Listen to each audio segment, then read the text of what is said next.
You've been talking a lot about no tax on tips. If you can kind of talk about that and what impact that would have, not just on the black community, but on everyone. I think it's a winner for all of us, and it's your idea. So if you can kind of talk about that, that'd be great, sir. So about a month ago, I was at my building in Las Vegas having dinner with some big people, business people that were, planning some big developments and things. And the waitress came over and said, how you doing? She said, oh, the government is after me all the time for my tax on tips. I said, really, they do that? He said, yeah, Biden just made the regulations much tougher. And it's very tough nowadays, tax on tips. And I said, how would you like to be no tax on tips? Because first of all, it's very hard, it's a very hard thing to control from the government standpoint. But the people are very unhappy about what's happening, especially the new regulations. And anyway, I just came up with the concept of no tax on tips. Let the people earn what they earn. And I'll tell you, it has been so popular, beyond anything. I've never seen anything like it. So we have no tax on tips. Vote for Trump, no tax on tips. Hey, Mr. President, we have Ben Carson's here with us. Hey, Mr. President, how you doing? Hi, Ben. I'm good, Ben.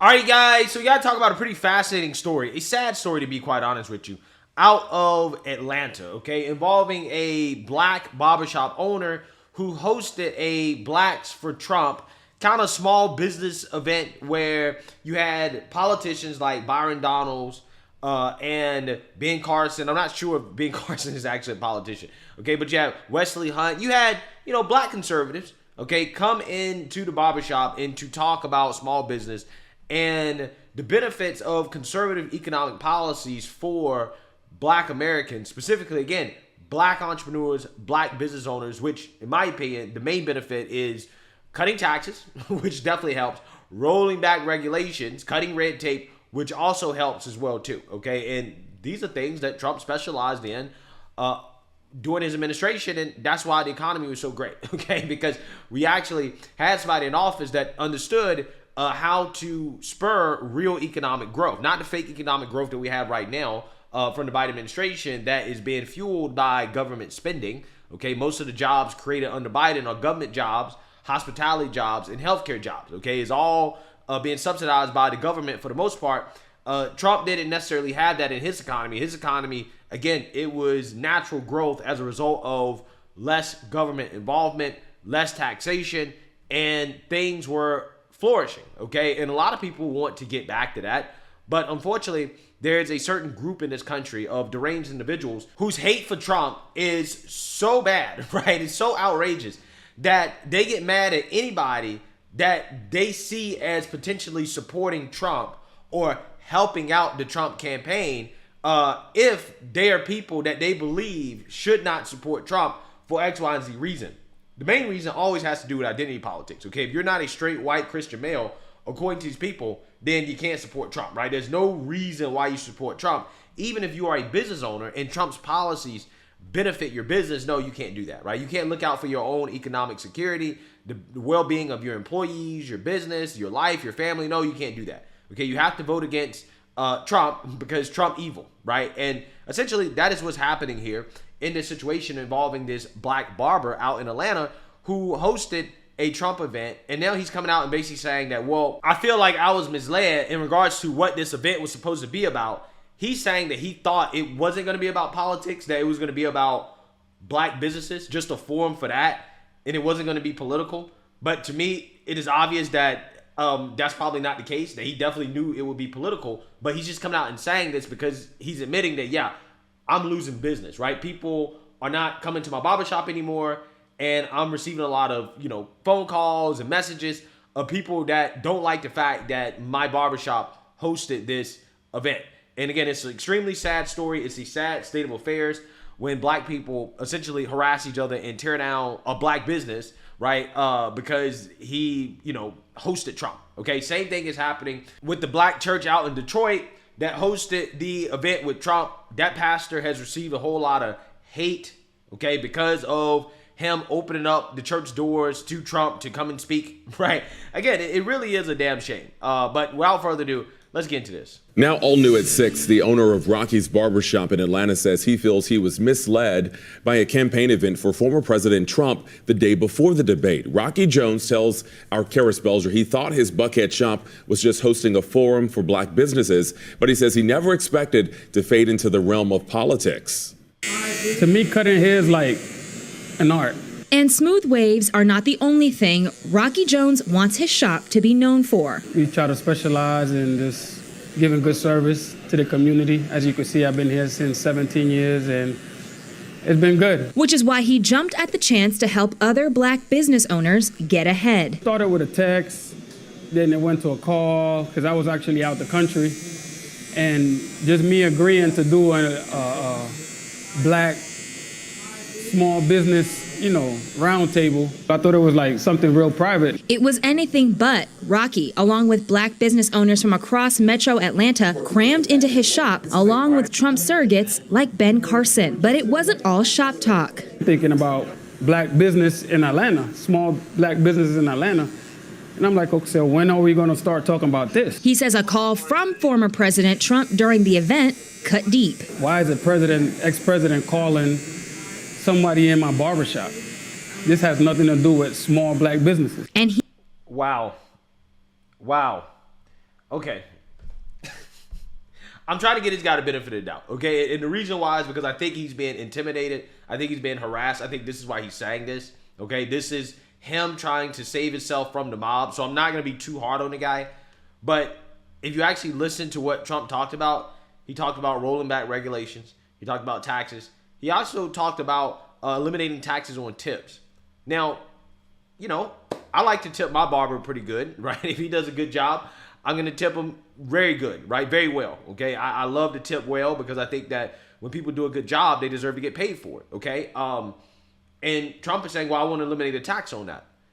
I think that that's probably one of the best ideas that the Trump campaign has come up with to help working class people who may be, dependent on tips in order to survive. And that gives them a good economic boost without having to give a handout, right? It's not the government giving them more money. It is the government saying, hey, we'll take less of your money. And I think that's always a good thing for the most part. That definitely has something to do with small businesses. And it definitely is related to barbershops, right? And barbers, okay? I mean, this is something that barbers should definitely support considering how, again, barbers get tips.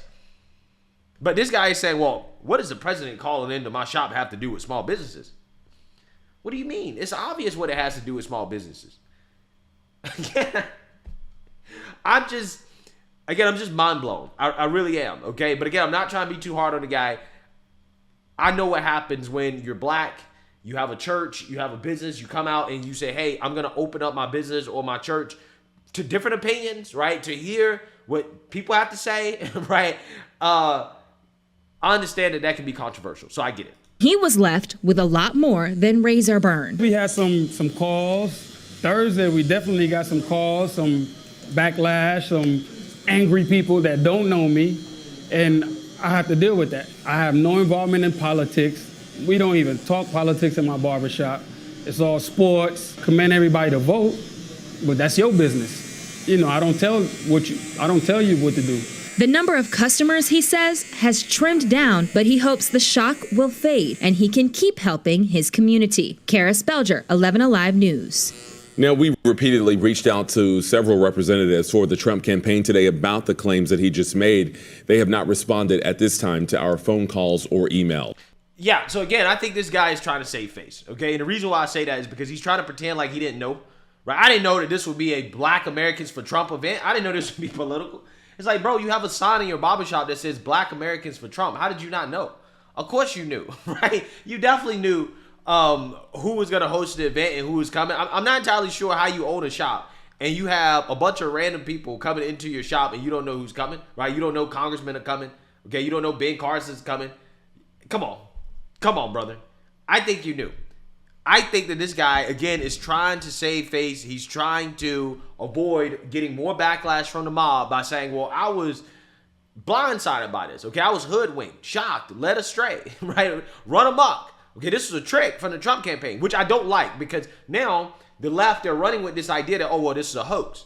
This is another staged hoax event by the Trump campaign to try to make it seem like they are getting black people to support them, right? They're trying their best to try to say that the polls that have consistently shown now for like the past year that black people are moving towards Trump, oh, it's fake. Trump doesn't have any real black support. There are no black people that support Trump.